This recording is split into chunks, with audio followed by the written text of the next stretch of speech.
That was a sorry performance by Tottenham. Look, Arsenal, can't deny it. They've been playing some really, really good football this season. They've been the best team this season.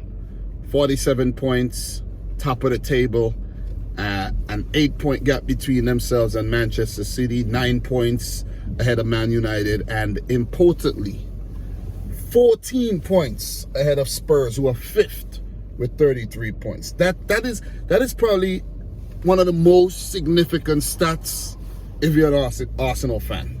The fact that you're 14 points ahead of Tottenham, and you could possibly win the title this season, and they could continue to go trophyless. I think that makes every Arsenal fan complete, right? But Tottenham, they were poor, man. They were poor. And what I'm wary of when it comes to Spurs is the inconsistency, because they play Manchester City next, and we know whenever they come up against City, we know they bring out the City bring out the best in Spurs, basically. It's the best way to put it. City bring out the best in Spurs.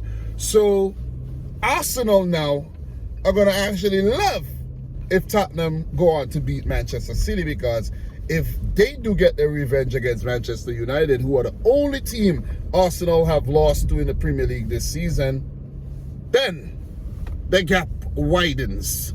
It could go up to 11 points. So, listen, man, Arsenal, they have put themselves in a really, really, really good position on top of the table, because they've been playing some really, really good football. And we know this Arsenal team is capable of doing this, right? Mikel Arteta won an FA Cup with Arsenal already earlier in his tenure. So we know what he's capable of as a manager. Worked under Pep Guardiola as his assistant. Got a few players from Pep Guardiola this season as well. And he's working wonders. He's working magic right now with this very, very well-oiled, very talented Arsenal team, man. Look, 2-0 to Arsenal. On the road to completing the league double over Spurs, which is absolutely fantastic. That is a morale booster. You pull off something like that as a team against your rival, your biggest rival, it makes you believe. It gives you that belief that you could go on to do wondrous things, like win the title, something Arsenal have not done in a long time. Very long time, about what, 17, 18 years or so? It's been a long time, man. And the fact that they haven't played Champions League football for some time as well, it makes it so much more important that they actually hold their heads, keep their foot on the gas, stick to the plan, and go on to win the title. Because look, man, it's Arsenal title to lose right now. It's not impossible that they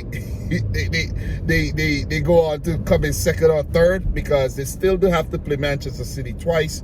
And as I criticize this Arsenal team for seasons, and my criticism was they do not do the business against their fellow top 6 sides. That's the thing.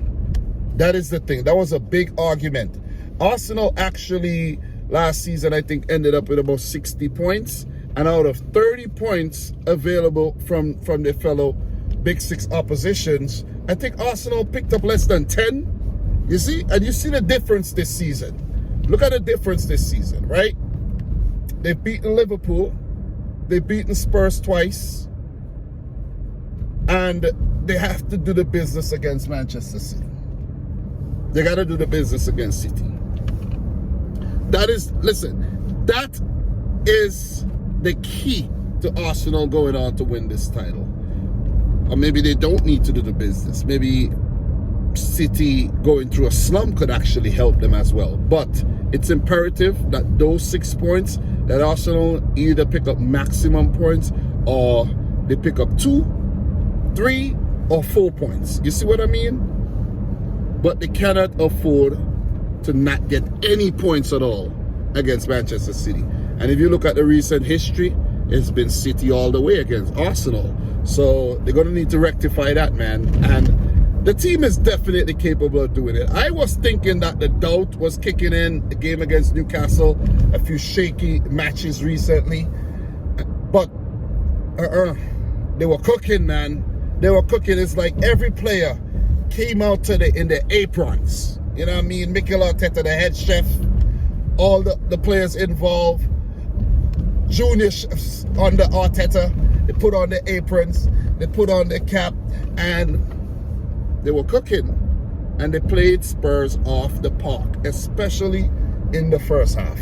They played them off the park, man. And you got to give the team a lot of credit. But look, man, look, Hugo Lloris did pull off a big save from the Nketiah chance, but that goal scored by Saka, come on, man, you got to save those, Lloris. You got to save those for a so-called world-class goalkeeper. I never thought Lloris was world-class. I always thought he was doo-doo. Seriously, he got this mistake in him. And, you know, and I'm wary of Lloris too, because he might come up with a masterclass performance against Manchester City in their next game.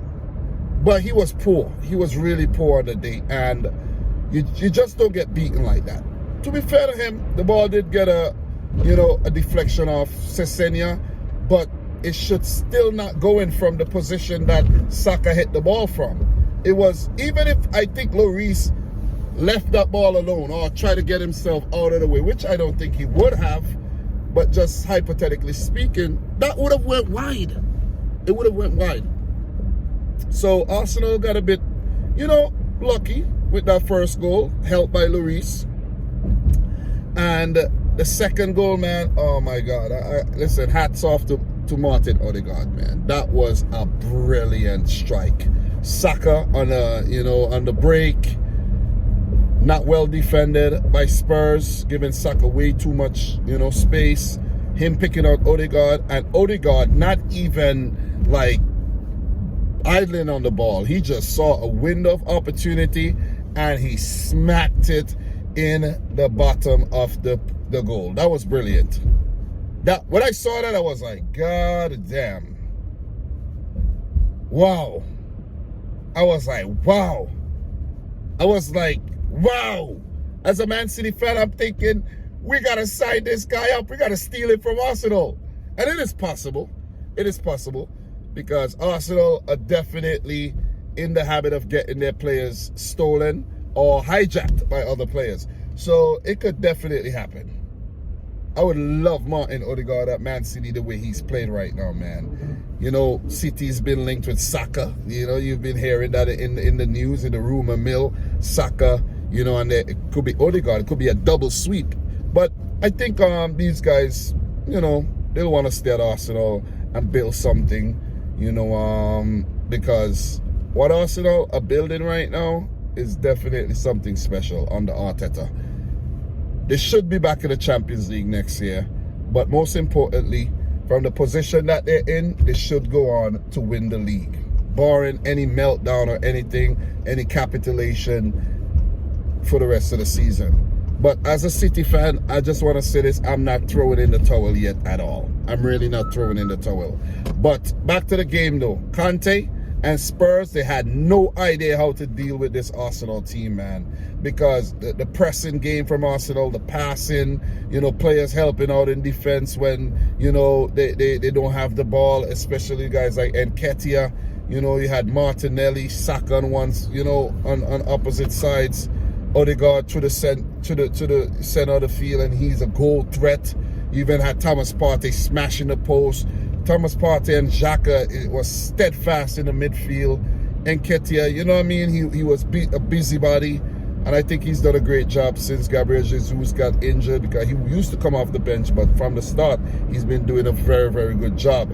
The Arsenal defense, even though on a few occasions they did look a little iffy, but Ramsdale came up trumps, because if your defenders does not deal with the attackers or a play, then that's what the goalkeeper is there for. And I'm pretty sure if some of those chances went to Lloris, oh man, they would have gone in. They would have gone in, because the Odegaard shot was brilliant. That was a brilliant goal. But Lloris shouldn't be getting beaten from so far out, man. Seriously. But Ramsdale, I think, was Lev Yashin on the day. I think Ramsdale was man of the match for me. Man of the match.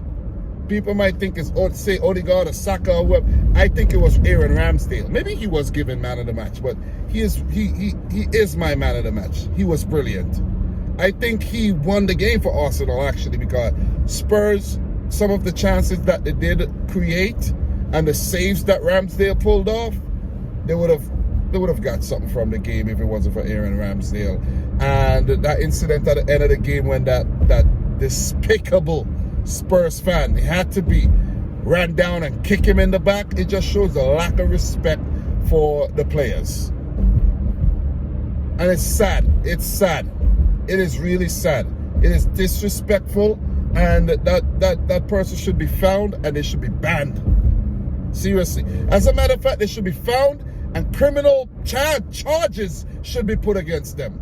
Let them do some community service or something. Because you don't do that, man. You don't do that. That was dumb. That was really, really dumb. But look, in all, Spurs had no clue on the day. You know, that's what Antonio Conte has been saying. You know, they need signings, but they did spend money in the last couple of seasons. But when a new manager comes in, that new manager want to mold the team, shape the team in his, you know, philosophy.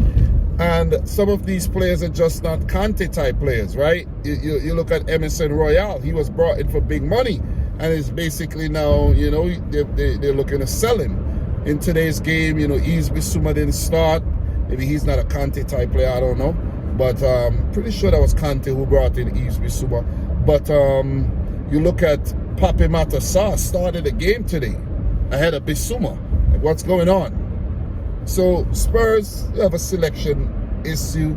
Richarlison came back. He didn't start. He had Sessegnon starting ahead of, you know, Perisic to deal with Saka. That didn't happen. You know, so they were just all over the place, man. Heung-min Son had a stinker of a game. Was nowhere to be found. Harry Kane, not enough opportunities in my opinion. You know, he's always dropping back deep, trying to help out, while he should be up there getting those chances, you know, put through to him so he could score. So they lost the midfield battle. Come on, it is obvious. They lost the midfield battle. They lost the battle down the wings. They weren't effective going forward. And even though they looked a little bit better in the second half, where they have been a second half team this season, it was still a futile effort. Arsenal went on to pull off the league double over Spurs this season. That's massive. That is massive indeed, man. That is massive indeed. If Arsenal go on to win the title, I have to say I won't be mad. I prefer Arsenal win the title than Manchester United. Because right now, it's Man United, Newcastle United, Manchester City, and Arsenal in the title race. Spurs, they're 5 points behind the rest. Not saying they can't rally and, you know, pick up steam and come back into the race, but the 4 teams that we got to watch right now are the ones I just mentioned. But guys, it's still early. It is still early. Arsenal, they only played 18 games. We only halfway through the season. Well, some teams have 19, others have 18. Spurs have 19. You know, they halfway through their season. They got to do a lot better in the second half of the season if they want Champions League football or it's Europa League. But what I have to say is there's 20 matches left for Manchester City and Arsenal. They got to play each other twice. If City managed to beat Arsenal twice, then that 8-point gap would then drop to 2, and then you know what's going to happen. So Arsenal cannot afford to lose those games. They cannot afford to lose to Manchester United as well. Something that they've done already this season. They can't afford that, right? They really, really can't. But it's a nice season. But guys, come on. It is still young. Even though the teams that are top of the table at Christmas or at this point in time of the stage of the season usually go on to win, it's still anything up in possible, man. Anything's possible. When you have European football to factor in coming up in February and all, anything is possible. Injuries, you know what I mean? If Arsenal lose a player like Saka or Odegaard, it could crumble. Maybe a Partey or a Xhaka in the midfield, things could crumble. There's a defenders. What if Aaron Ramsdale pick up an injury? You know what I mean? I'm just saying, look at Gabriel Jesus. He got injured. Zinchenko was injured for some time. Anything could happen, man. Anything could happen. And the fact that Arsenal have been trying to bolster their squad by trying to bring in Joao Felix and Mikhailo Mudryk, putting up big money. Chelsea came in and hijacked the deal. You see what I'm saying? And who say if Arsenal target another player and try to go in for that player, who said that Chelsea's not going to go in and hijack that too? Because they're looking to bolster their attack and maybe, you know, clear out house with a new manager in the job. You see what I'm saying? But yeah, I'll be rambling a bit too long, man. But I got a lot to say. Congrats to Arsenal on the win. They're almost to 50 points. They have done great this season. They look like they're going to win the title. But as I said, as a City fan, I'm not throwing in the towel yet. Not throwing in the towel at all. Not until I see an Arsenal W against Manchester City, then I might be like, oh man, that's it. Not winning. But it's difficult to do the three-peat. I didn't predict us to do the three-peat, so I won't be super disappointed if we don't win the title. You see what I'm saying? But guys, I'm your boy Dom. Subscribe to the channel if you're new. Like the video if you haven't yet done so. Big up to Arsenal and the mentality that they have, superior over Spurs on the day. And until my next one, thanks for watching. Peace out. Rich Squad. Peace.